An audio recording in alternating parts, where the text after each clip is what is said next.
네, 안녕하세요. 안녕하세요. 네, 간단한 자기소개 부탁드립니다. 저는 상담공간 서로오롯의 대표 상담사로 일하고 있는 김지은이라고 합니다. 그리고 한국상담심리학회의 홍보위원회 부위원장을 맡고 있습니다. 얼마 전에 안타까운 사고가 있었죠. 그렇죠. 그 사고로 인해서 트라우마에 시달리는 사람들이 많이 있는 것 같아요, 요즘에. 그래서 오늘 궁금한 게 현장에 없었지만 굉장히 큰 공포감이나 불안감을 느끼는 그런 부분에 대해서 혹시 어떻게 말씀을 해주실 수 있는지.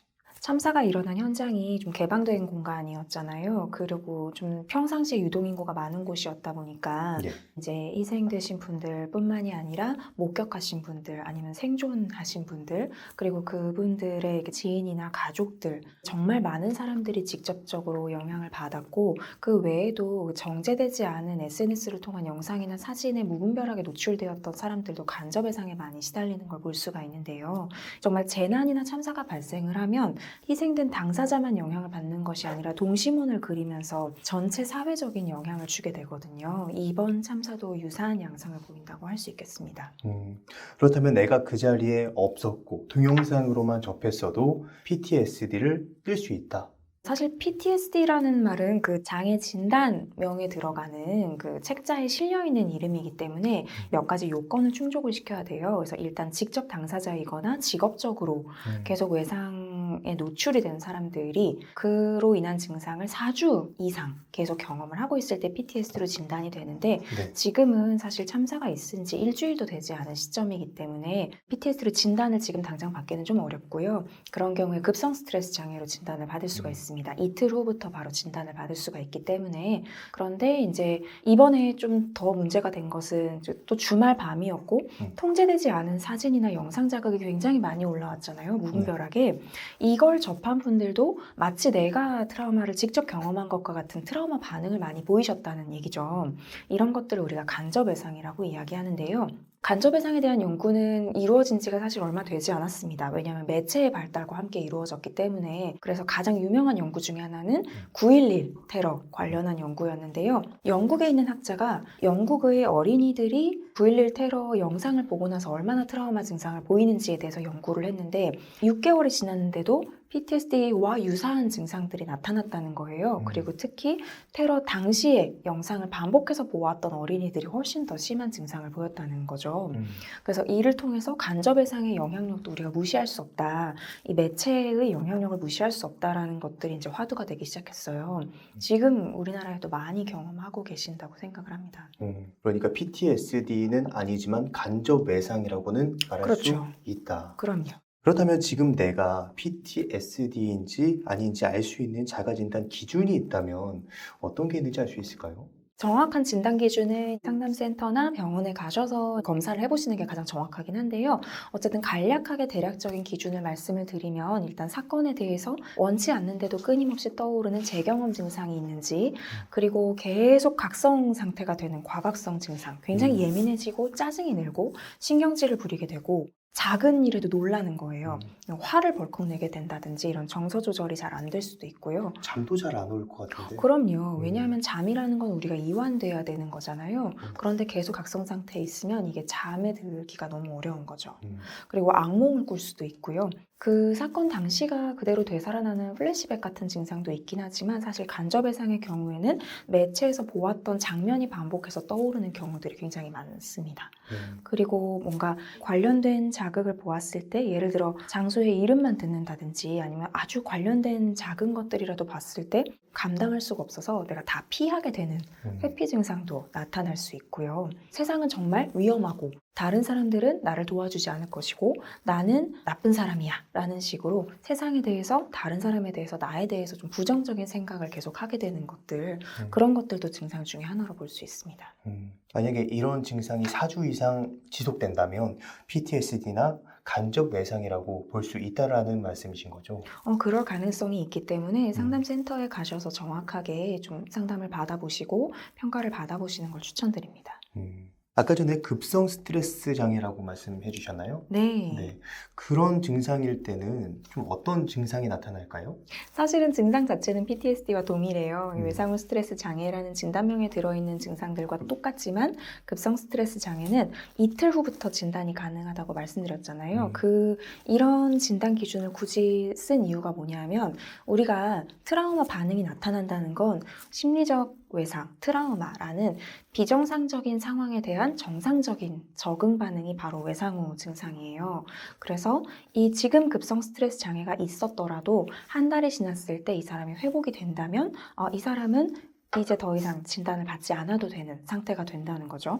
그러니까 사실 지금 우리가 외상후 증상을 나타내는 건 굉장히 자연스러운 일이고 일반적인 일이고 대부분의 사람들은 여기에서 좀 순조롭게 회복하는 양상을 보입니다.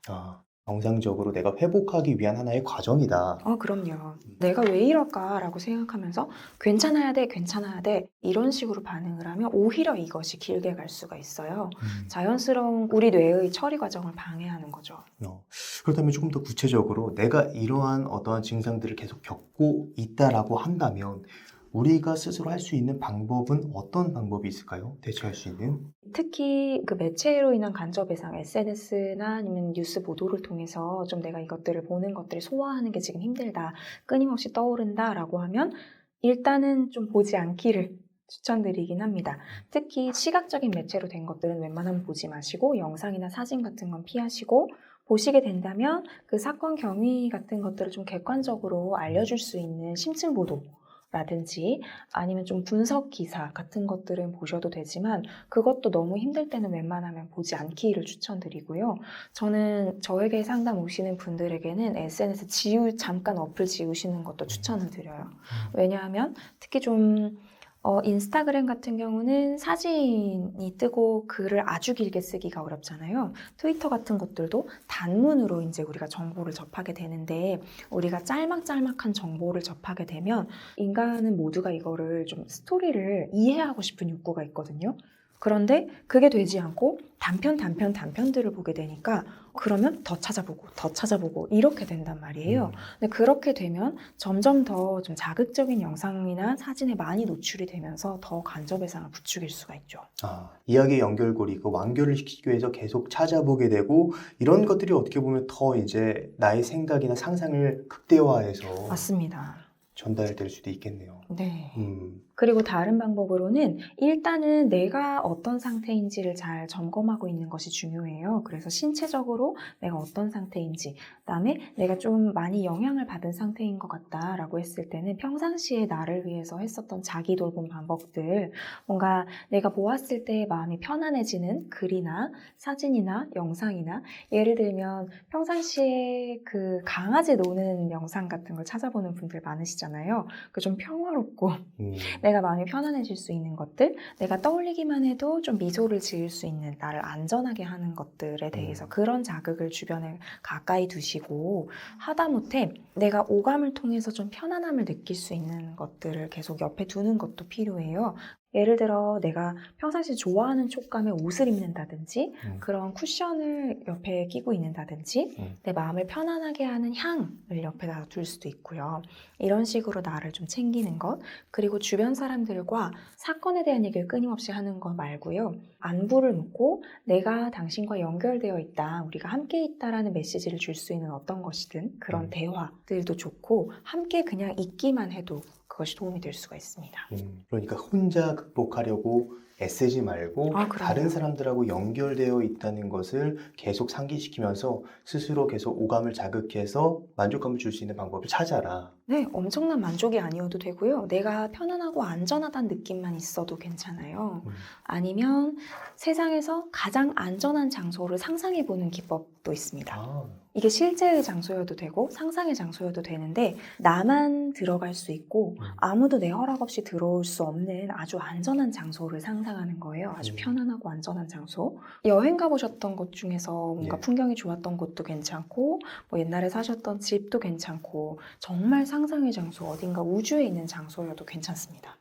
그렇게 말씀해 주시니까 몇몇 장면들이 떠올라요. 어떤 장소가 특히 떠오르시나요? 그 옛날에 살았던 집이나 혹은 제가 예전에 여행을 갔을 때 그 어떤 도시의 풍경이 되게 평화로웠는데 그런 느낌이 순간 떠올랐습니다. 아주 좋아요. 음. 그 장소 중에 하나를 떠올리시면서 아주 구체적으로 상상을 하시는 거예요. 내가 지금 여기에 있다라고 상상을 하면서 내 주변에 뭐가 보이는지, 어떤 소리가 들리는지, 그리고 내가 좀 이렇게 여기 이 공간에 있으면서 나의 느낌이 어떤지 이런 것들을 차분하게 느껴보고, 이 장소는 언제든지 내가 갈 수 있는 안전한 장소이기 때문에 이름을 하나 붙여줍니다. 지금 붙이라고요? 이름 옛날 천천히. 나의 집. 옛날 나의 집, 좋습니다. 음. 이 옛날 나의 집이라는 이름을 이제 붙이셨잖아요. 그러면 이제 몸장님이 필요하실 때마다 언제든지 옛날 나의 집에 잠깐 다녀올까? 라고 하실 수가 있다는 거죠. 지금 말씀해주신 그 공간을 상상만 했는데도 뭔가 몸이 편안해진 느낌이 들었어요. 빨리 떠올릴 수 있게 하기 위해서 그림을 그려보신다든지, 실제 사진을 갖고 계시다면 사진을 핸드폰 갤러리에 넣어서 좀 가지고 다니시라라고 말씀을 드리기도 합니다. 예. 그리고 또 제가 궁금한 게 이번 참사로 인해서 인생이 굉장히 무의미하다라고 허무하게 느끼는 사람들이 있습니다. 정말 많습니다. 예, 그런 맞아요. 사람들에게는 좀 어떤 처방이 필요할까요? 이게 사실은 외상 후에 일어날 수 있는 반응 중에 하나예요. 그래서 아까 나에 대해서, 세상에 대해서 좀 부정적으로 생각을 하게 된다고 말씀드렸잖아요. 이렇게 희망이 사라지는 것 같은 느낌. 앞으로 모든 일들은 다 안 좋게 굴러갈 것이고 세상은 계속 이럴 거고, 이런 것도 우리가 생각이 부정적으로 변하는 외상 후 증상 중에 하나거든요. 네. 그래서 이런 생각이 드는 건 너무 당연하고, 하지만 일시적일 수 있다라는 부분들, 일단은 지금 먼 미래를 생각하지 않고 내 주변에서 나와 내 주변 사람들의 안전을 돌보고 심리적으로 좀 내가 안정감을 가질 수 있도록 계속 지금 오늘 하루하루를 일단 좀 잘 살아나가는 거, 내 일상생활 놓치지 않고 살아나가는 거, 이런 것들이 중요하다고 할 수 있겠습니다. 또 아직 닥치지 않은 일에 대한 걱정을 하는 것보다 지금 나와 연결된 사람들과의 오늘 하루에 집중하는 것. 네, 왜냐하면 계속 먼 미래를 생각하면 지금은 우리가 외상의 영향을 받고 있기 때문에 계속 인생이 무의미하다는 느낌이 들 수밖에 없거든요. 그럴 때 지금 여기에 앉아있는 나는 살아있잖아요. 예. 살아있는 나의 이 느낌에 집중을 하고 지금 일상생활을 좀 잘 살아나가는 데 집중을 하는 거죠. 그래서 실제로 만약에 우리 사회에서 우리가 바꿔야 할 부분이 있다라고 느낀다 하더라도 우리가 완전히 지쳐서 나가 떨어지면 할 수 있는 게 없잖아요. 그래서 지금 우리를 돌보면서 계속 우리가 필요할 때를 위해서 스스로 준비시키는 것이 필요합니다. 그리고 또 다른 사람들은 굉장히 큰 죄책감에 시달리시는 분들도 있을 것 같아요.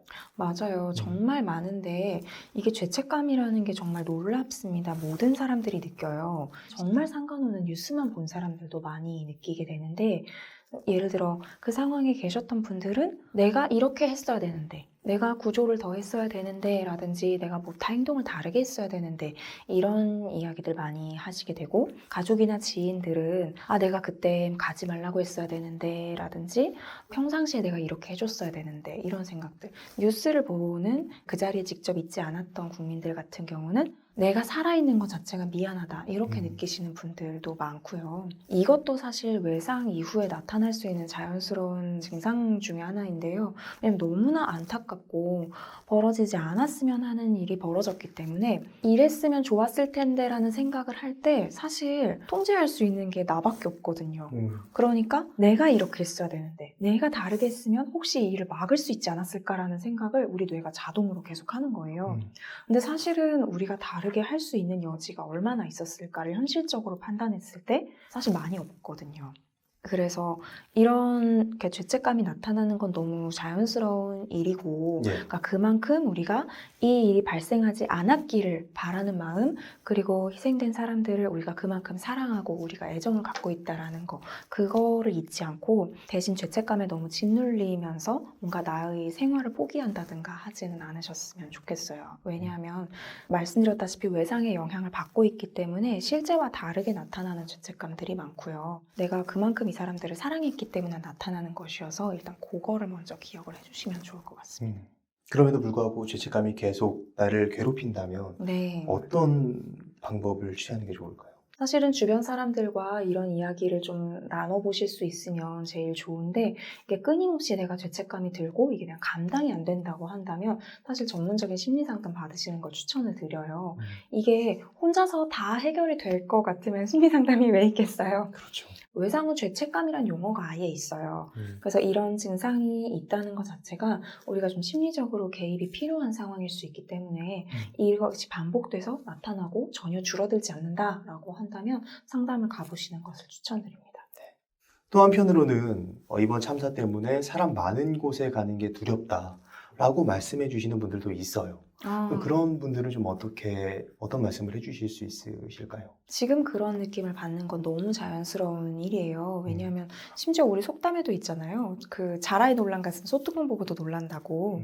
그런 어쨌든 위협을 우리가 한번 경험을 하면 혹시 또 유사한 일을 경험할지도 모른다고 우리 뇌가 계속 준비를 하거든요. 네. 그래서 우리가 직접 겪지 않은 일이라고 하더라도 저런 일이 일어났으니까 나도 위험할 수도 있어 라는 생각을 모두가 하게 된단 말이에요. 그래서 지금은 그런 것들을 경험하는 게 굉장히 당연하고, 그래서 내가 이거를 이겨내야 하니까 무조건 사람 많은데 가야지 라고 하는 것도 추천드리지 않고, 그렇다고 무조건 피하시기만 하는 것도 추천드리지 않아요. 그래서 평상시처럼 일상생활을 하시되 내가 평상시보다 긴장된다면 내가 평상시보다 쉬는 시간도 좀 가져보고 조금 더 나에게 여유를 줘야지 라고 생각하는 정도로 그러니까 평상시 하던 활동들을 유지하시는 걸 추천드립니다. 네. 그리고 내가 지금 이러한 증상을 띠고 있다면 절대 하지 말아야 될 만한 어떤 행동이나 생각 같은 건 있을까요? 일단 반복적으로 SNS 찾아보시는 거, 상황이 어떻게 벌어졌는가를 보기 위해서 계속 사진이나 영상을 찾아보시는 분들이 있어요. 정말 저는 추천드리지 않습니다. 그런 것들을 반복해서 보게 되면 아까 말씀드렸다시피 간접외상의 위험성이 굉장히 커지는 데다가 우리가 그 외상 자극에 노출이 될 때 시야가 굉장히 좁아지거든요. 네. 그런데 심지어 우리가 대체로는 스마트폰 굉장히 작은 화면으로 그걸 보잖아요. 그러면 이렇게 계속 보다 보면서 우리가 시야가 너무너무 좁아지고 그러면 마치 내가 갇혀있는 것 같은 느낌을 받게 될 수가 있어요. 그래서 내가 그걸 찾아보게 되고 움직이지 않고 몇 시간 동안 보게 되고 하는 것들이 정말 위험할 수 있다는 점.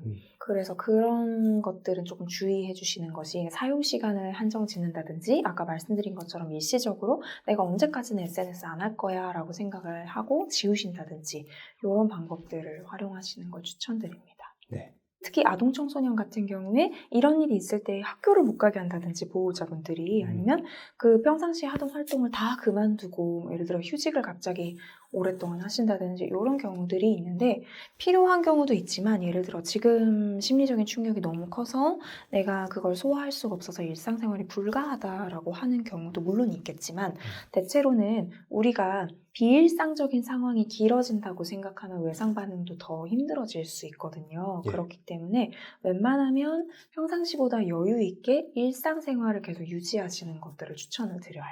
오히려 내가 문제가 있으니까 나는 좀 쉬어야 돼 하면서 집에만 있지 말고 평소대로 활동하는 게 네. 오히려 더 빠르게 회복하는 데 도움이 될 수 있다. 그렇죠. 대신에 내가 왜 평소처럼 못하지? 이건 아니고요. 그냥 평상시처럼 생활을 하긴 하지만 내가 좀 힘들면 평상시보단 여유 있게 쉴 수도 있고 혼자 있는 시간 조금 더 가질 수도 있고 하지만 웬만하면 다른 사람들과 특히 나에게 사회적인 지지가 되는 사람들과 이렇게 함께 하는 것들 그런 것들 계속 유지하는 게 필요합니다. 아까 전에 말씀해 주셨던 연결됨을 네. 여기서 실현하는 거네요. 그렇죠.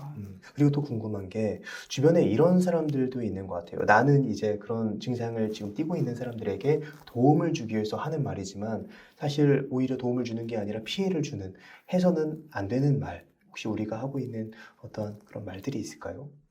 훌훌 털고 일어나 라든지 그런 건 잊어버려. 너는 살아있으니까 괜찮지. 이런 류의 말들.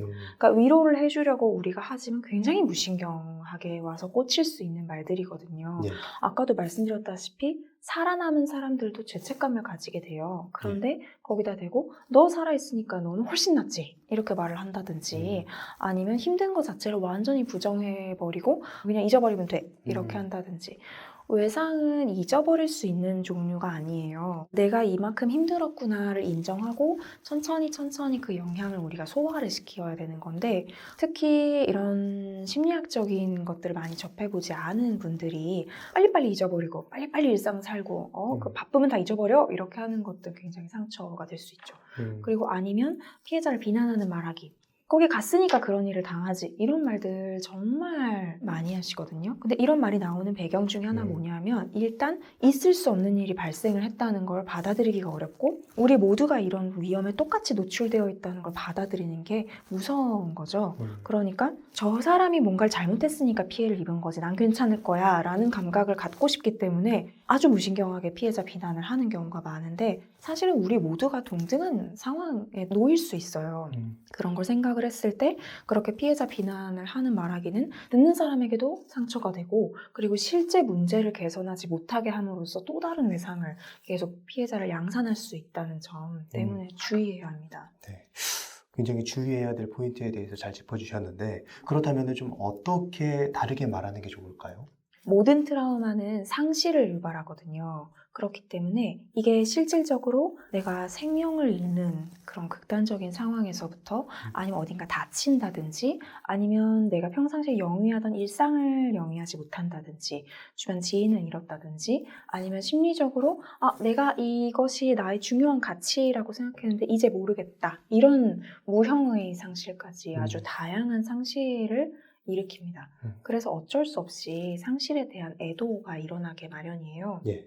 근데 애도가 자 우리 모두 애도합시다. 자, 이 시간 끝나면 애도 끝? 이게 아니거든요. 사람마다 애도는 다르게 일어날 수 있어요. 그렇기 때문에 이런 부분에 대해서 일괄적으로 어떻게 해야 한다라기보다 나에게 그리고 지금 내 앞에 있는 나의 소중한 사람에게 좀 애도가 어떤 방향으로 일어나는지 예를 들면 어떤 사람은 좀 눈물을 흘리는 시간이 필요한 분도 계시고 어떤 분은 어쨌든 혼자만의 시간을 가지면서 그 추억을 다시 한번 되짚어보는 시간들을 갖는 분도 계시고 좀 다양하거든요. 그래서 그런 것들을 허용하고 우리가 좀 함께 할 수 있는 것들, 시간과 공간과 여유를 주는 것들이 필요합니다.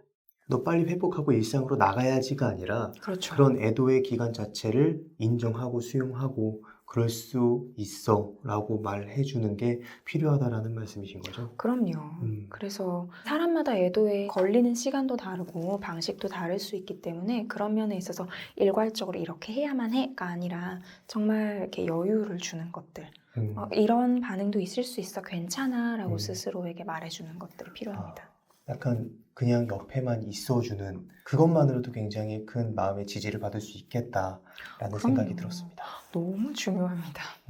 경증에 대해서 지금 우리가 얘기를 나눴는데 좀 심하게 트라우마에 시달리는 사람들이라면 어떤 조치를 취해야 될까요? 트라우마 반응이 지금 너무 강하다거나 아니면 직접적으로 그 상황에 계셔서 뭔가 그 장면이 떠나지 않는다거나 하시면 저는 지금 빨리 상담을 받아보시는 걸 추천을 드려요. 그래서 상담을 갔을 때 바로 나아지기 위해서라기보다는 우리가 다치면 굉장히 급박하게 치료해야 되는 것들 응급실에 가잖아요. 그런 것처럼 심리적인 응급처치도 필요하거든요. 네. 그거는 이제 혼자서 어떻게 해봐야지가 아니라 정말 필요한 부분일 수 있기 때문에 전문적인 심리상담센터에 가는 것을 추천드립니다. 지금 한국상담심리학회에서도 트라우마에 시달리는 사람들을 위해서 지금 준비하고 있는 게 있다고 알고 있는데 혹시 소개해 주실 수 있을까요? 일단 그 한국상담심리학회에서 준비하고 있는 두 가지 방안이 있는데요. 하나는 국가트라우마센터와 한국심리학회와 연계해서 지금 전화상담과 메타버스 상담을 운영을 하고 있습니다. 그래서 이미 진행된 지 며칠 되지 않았는데도 전화가 굉장히 쇄도하고 있는 상황이고요. 그래서 전문가들이 상담 지원을 하고 있고 그리고 한국상담심리학회에서도 또 전화상담이나 채팅상담처럼 다양한 매체를 통한 상담을 이제 운영을 시작을 하게 됩니다. 사실 상담사를 찾는 게 굉장히 중요한 포인트일 것 같은데 좀 좋은 상담사를 찾을 수 있는 기준이 있을까요? 제가 주변에 말씀을 드리는 거는 공신력 있는 자격증을 가진 분들을 찾으셔라. 예를 들면 한국상담심리학회, 그러니까 국내에서 가장 큰 상담 관련 학회잖아요. 이런 학회에서 이제 전문적인 수련을 받은 분들, 이 자격증이 있다는 것 자체가 얼마나 긴 시간 전문적인 수련을 받았는지를 보여주기 때문에 그런 자격증이 있는 분들, 그 다음에 그 중에서도 만났을 때 나와 맞는 분. 조금 시간은 걸릴 수 있어요. 만약에 처음에 만났는데 좋은 분이지만 나와 그렇게 잘 맞지 않는다라고 생각이 들면 또 이렇게 바꾸실 수도 있잖아요. 어쨌든 그런 과정을 통해서 나와 맞는 선생님을 찾는 것이 중요하다고 생각합니다. 보통 처음 상담을 시작하고 나랑 안 맞는다라고 느껴지면은 자책을 하거나 아니면 상담은 원래 그런 거야 라고 하면서 뭔가 아예 멀어지거나 그러는데 그게 아니라 이제 여러 번의 시도를 통해서 나와 맞는 분을 찾는 게 중요한 포인트다라고 생각해 볼 수 있겠네요. 그런 경우가 정말 많아요. 상담 처음에 받으러 가셔서 이 선생님이 하는 말에 상처 입었는데 어떡하지? 라고 하면서 인터넷에 글을 쓰십니다. 근데 사실은 내가 상처받았다는 걸 그 상담 선생님한테 직접 얘기해도 괜찮거든요. 그러면 그 선생님이 어떻게 생각이 되어서 그것이 상처가 되었는지, 어떤 측면이 어떤 나에게 감정을 불러일으켰는지를 함께 논의를 해주실 거고, 그러면 상담 선생님이 거기 맞춰서 조율을 해주실 거거든요. 그게 만약에 안 된다라고 하면 어쩔 수 없네 하고 다른 분을 또 찾아가는 거겠지만, 일단은 서운하거나 화나거나 이런 것들도 상담 선생님에게 그냥 다 이야기하셔도 됩니다. 그리고 여기서 중요한 포인트가 실제로 전문 자격이 있는 상담사분들과 컨택을 하는 게 또 중요한 포인트일 수 있겠죠. 네, 그럼요. 그럼 마지막으로 지금 참사로 인해 힘들어하고 계시는 분들을 위해서 한 말씀 해주신다면 어떤 말씀을? 아주 내가 가까운 거리에서 희생을 경험하신 분도 있고, 조금 더 먼 거리에서 이 상황이 벌어지는 것을 지켜보신 분들도 계실 텐데, 내가 어느 위치에 있든 내가 힘들 수 있다는 점, 그러니까 내가 힘든 것은 이상하지 않다는 점, 그리고 충분히 그럴 수 있다는 점에 대해서 좀 잘 받아들여 주시면 좋을 것 같아요. 나는 힘들 자격이 없어 이렇게 생각하지 마시고, 내가 힘든 것은 이 상황을 내가 중요하게 생각하기 때문에 영향을 받는 거거든요. 그래서 그런 자신을 좀 보듬어주고, 그리고 주변 사람들을 보듬어주고, 필요하다면 전문적인 심리 상담을 받는 것에 대해서 주저하지 않고 좀 요청을 하셨으면 하는 바람이 있습니다. 오늘은 김지은 상담심리사님을 모시고 트라우마를 극복하는 방법에 대한 소중한 이야기를 들었습니다. 그럼 오늘의 심리학은 여기까지 하도록 하겠습니다. 좋은 말씀, 귀정한 말씀 감사합니다. 감사합니다. 네.